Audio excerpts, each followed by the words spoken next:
Primeira coisa que nós vamos fazer é olhar, observar. Na observação, é sempre útil que você tenha um fundo branco e dessa forma poder observar com detalhes as nuances de cor do vinho.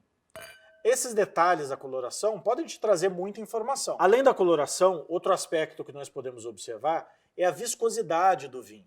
Isso nos fala um pouco sobre o corpo dele.